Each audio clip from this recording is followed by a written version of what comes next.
जीव स्वयं नित्य निरंतर कर्मों के जाल को रच रहा है और अपने आप को बांध रहा है। आपको मुक्त होना है, बंधना नहीं है। जीव का जन्म कर्मों के अनुबंध से होता है, कर्मों के बंधन से होता है, और उसको अपना ऋण चुकाना होता है। कर्मानुबंध ये बहुत सूक्ष्म विषय है। जैसे आप जिस परिवार में जन्म लिए हैं तो उस परिवार के लोगों से आपका ऋण है, इसलिए उसी परिवार में आप आए हैं।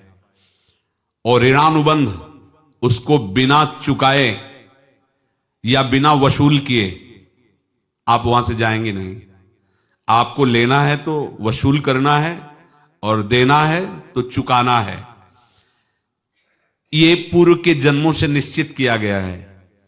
जैसे किसी के यहां पुत्र हुआ, जन्म से ही पैसा खर्चा शुरू हुआ, बड़ा हुआ तो उद्दंडता के द्वारा मार पूरे परिवार को क्लेश पर क्लेश देता चला जा रहा है।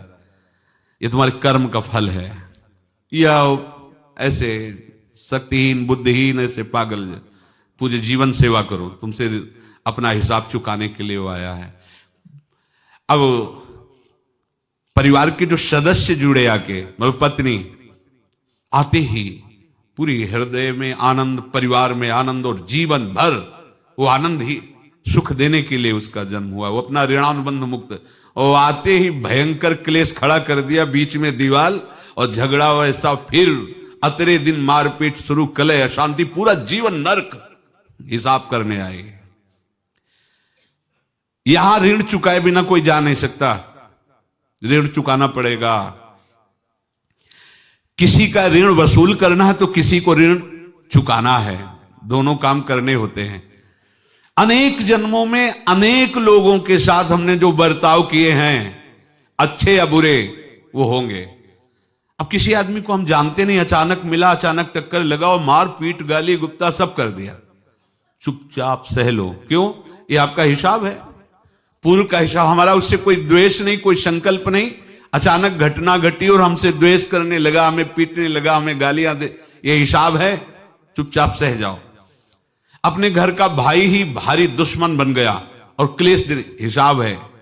एक प्रभुदत्त ब्रह्मचारी जी की वाणी में पढ़ा था, एक महात्मा जी भ्रमण करते थे तो उस समय असरफियां चलती थी, मोहरे असरफियां, तो उनको भेंट में देते लोग। तो या तो ठाकुर सेवा में लगे तत्काल, या संत सेवा में तत्काल लगे, उसका संग्रह करके डोलना ये ठीक नहीं है। बैरागी के लिए सिद्धांत में ये ठीक नहीं है।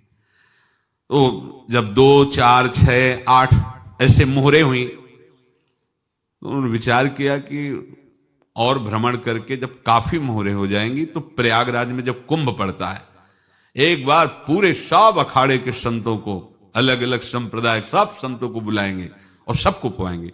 अब साधु है तो यही विचार करेगा, और क्या विचार करेगा।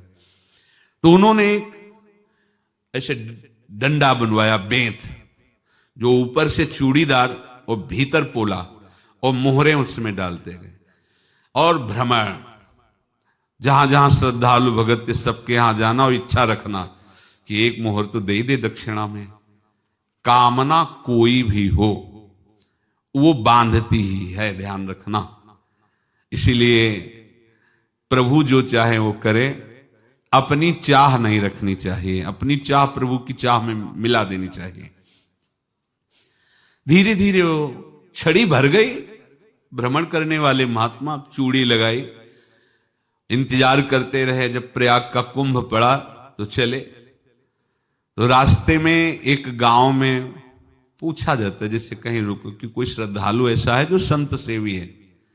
तो कुछ लोगों ने बताया, हाँ एक परिवार है बहुत संत सेवी है और आपको मिलाते हैं उनसे।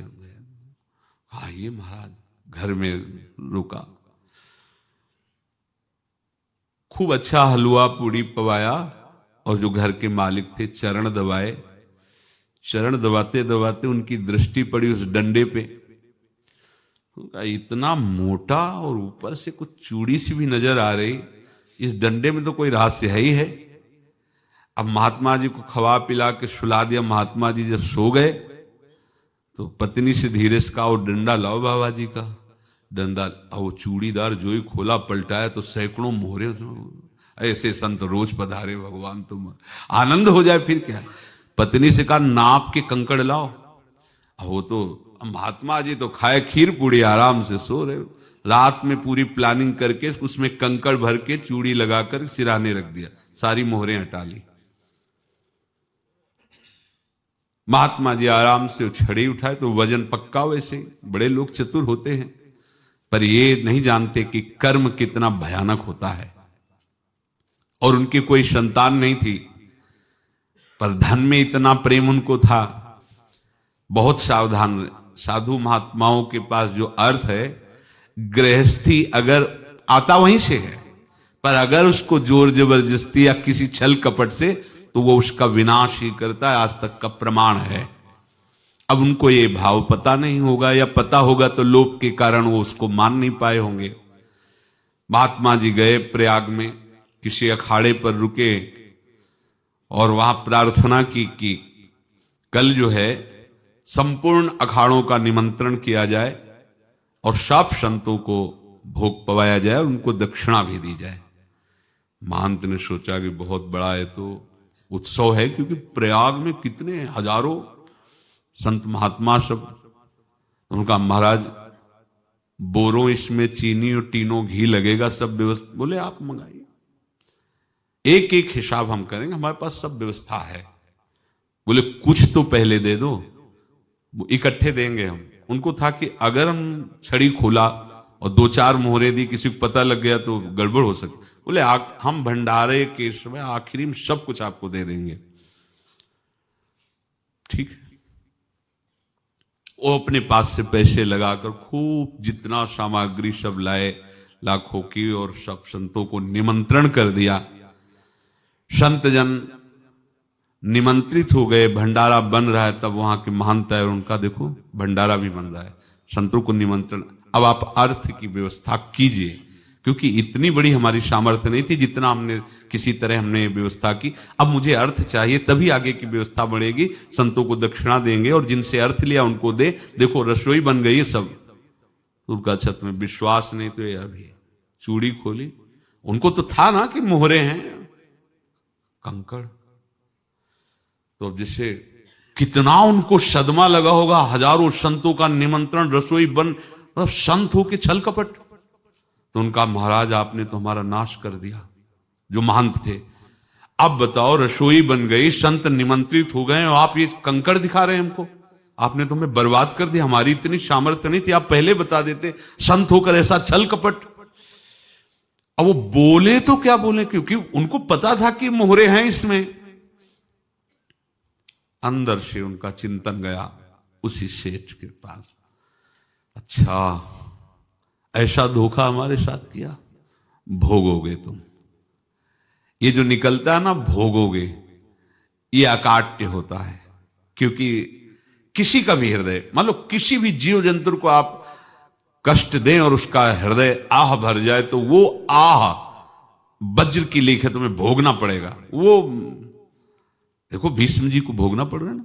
सांप को ऐसे धनुष की नोक से उठाया और बंबूल के कांटों के ऊपर फेंक दिया, कई दिन तक छेदा हुआ, वो आह भर करके मरा। तो आपको 6 महीने बाणों की सैया पर आह किसी की ना लेना जिंदगी में।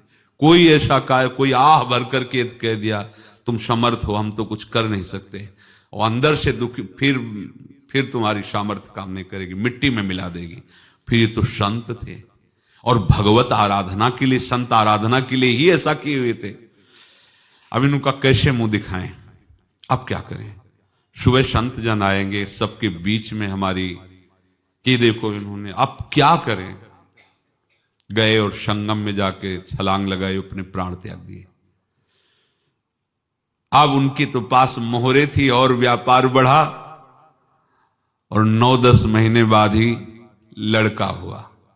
अब तो उनको कि संत फलीभूत हो गया। देखो व्यापार चल रहा, लड़का नहीं होता था, लड़का भी हो गया। बड़ा आनंद छा रहा है। जब से वो प्रकट हुए और धन की वृद्धि शुरू हो गई। पढ़ाई लिखाई में उनके खर्चा हुआ सब, बस बीमारी शुरू हो गई उनके शरीर में। अब उसमें पैसा जाना शुरू हुआ। इतने आसक्त वो दोनों हो गए कि कुछ भी हो, व्यापार ठप, संपत्ति बेचना शुरू। तो उन्होंने कहा कि बेटा मैं क्या कर सकता हूं तुम्हारे लिए? बोले हमारी अंतिम इच्छा है प्रयाग चलो, और जितने प्रयाग में संत महात्मा सबको एक बार भंडारा करवाओ, हमारी इच्छा अंतिम है। क्योंकि अंतिम यही इच्छा थी। तो बोले अब ज्यादा संपत्ति तो नहीं रह गई। तो बोले घर बेच दो, मेरे लिए ही तो है, बेच दो। मुझे लगता मैं बचूंगा नहीं, पर मेरी अंतिम इच्छा पूर्ण कर दो। घर बेच दिया, जेवर बेच दी। वहां गए, जब संत सेवा की तो बोले मुझे संगम तक ले चलो। संगम तक ले गए और बोले समझे तुम चुराए थे और हमने उसको छीना है, कुछ नहीं रह गया तेरे पास कुछ, अब केवल ममता और आसक्ति में जलकर मर और नरक प्राप्त कर। मैं वही महात्मा हूं जिसकी तूने मोहरे ली थी, शरीर छोड़ दिया। महात्मा को जन्म लेना पड़ा और इनको दुर्गति भोगनी पड़ी। ऋणानुबंध होश में, ऐसा नहीं कि आप जो कर रहे हैं कोई देख नहीं रहा, कोई हिसाब किताब नहीं, जो कर रहे हैं अवश्य में भोक्तव्यम। बहुत सावधान। अनेक जन्मों में अनेक लोगों से जो कुछ लिया दिया है, इस लेने देने को मिटा देने के बाद ही तुम मुक्त हो गए। इसीलिए एक उपाय है, लेना न देना, मगन रहना। क्या? मालिक को समर्पित हो जाओ, मालिक को अपना माना हुआ समर्पित कर दो, खत्म। अहम त्वाम स्वरूपापेभ्यो मोक्षयिष्यामि, सब खत्म। आगे पीछे लेना देना सब खत्म।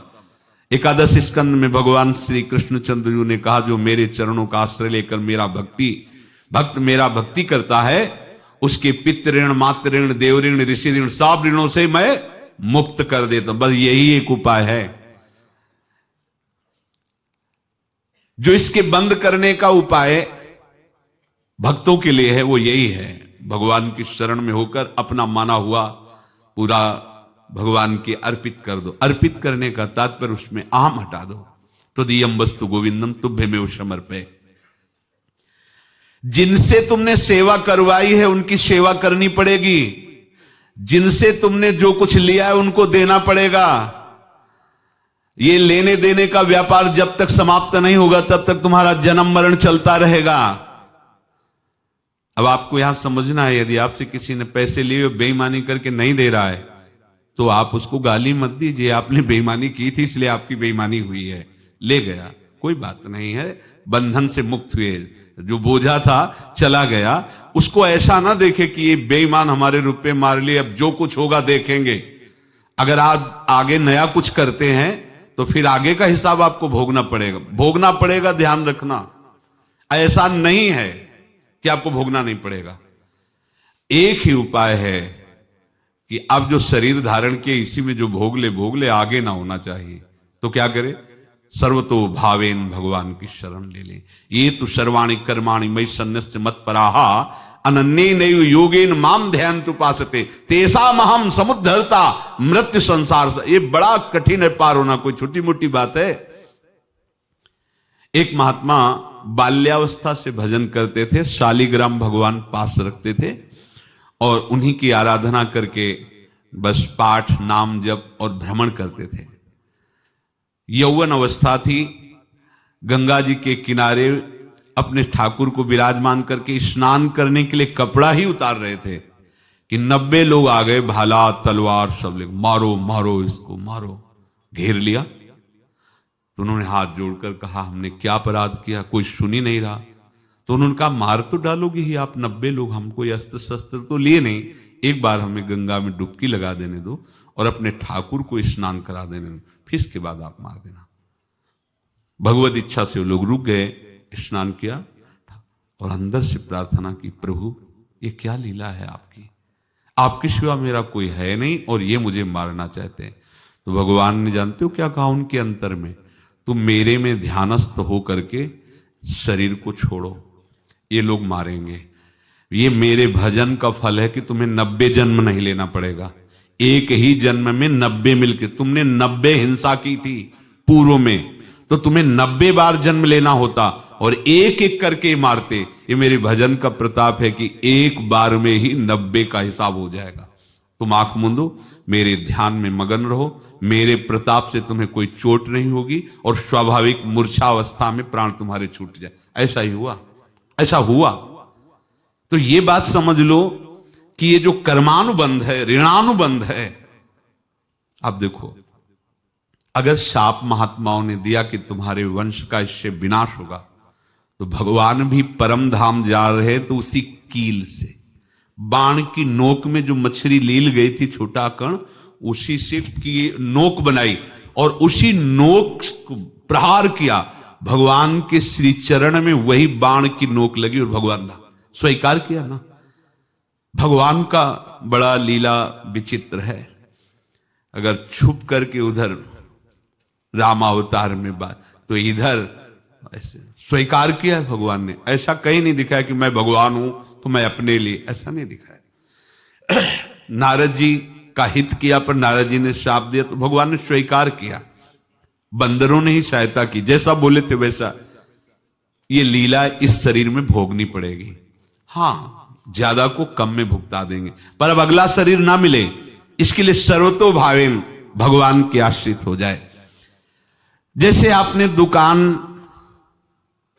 फैला रखी है तो उसमें दो काम होते हैं, लेना और देना। किसी को उधार दिया है तो हमें उसे लेना है, और कोई नगद देकर सामान ले रहा है तो उसे सामान देना है, या उधार लिया है तो हमें उधार देना है।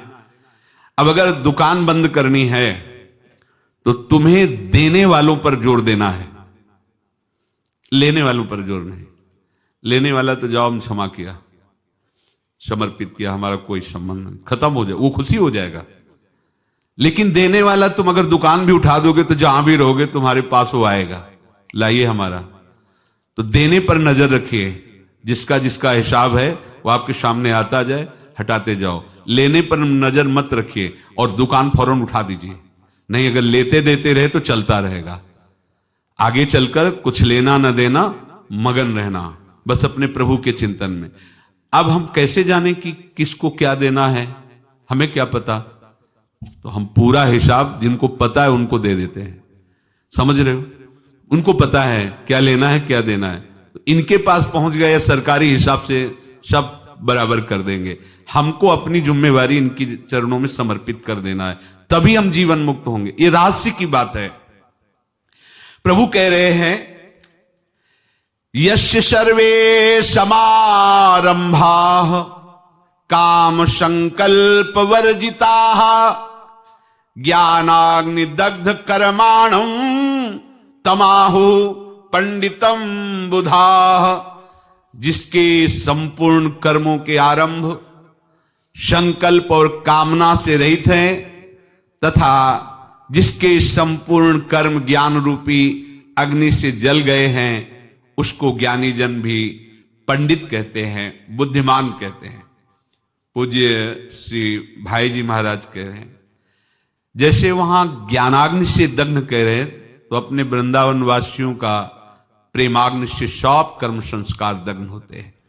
जिस समय आपके हृदय में भगवत प्रेम का प्रादुर्भाव होगा तो लेश मात्र कभी तुम्हें दुख नहीं भोगना पड़ेगा। प्रेम का प्रादुर्भाव होते ही दुख का नाश हो जाता है, महासुख। जब प्रेम का प्रादुर्भाव होगा तो समस्त पाप भस्म हो जाते हैं, अशांति नष्ट हो जाती है, संसार ज्वाला स्पर्श भी नहीं कर सकती है। जब भगवत प्रेम का प्रादुर्भाव होता है तो हो सकता है उस उपासक के जीवन में दुखों का पहाड़ टूट पड़े, परिवार खिलाफ, शरीर रोगी, अव्यवस्था, बहुत बहुत कुछ, सब कुछ। कह रहे हैं इतना सब होने पर भी उसके हृदय में कोई भी दुख नहीं होता। ऐसा सामर्थ्यशाली भगवत प्रेम है। भगवान के चरणारविंद का जिसके हृदय में प्रेम है, भारी से भारी दुख भी उनको विचलित नहीं कर सकता।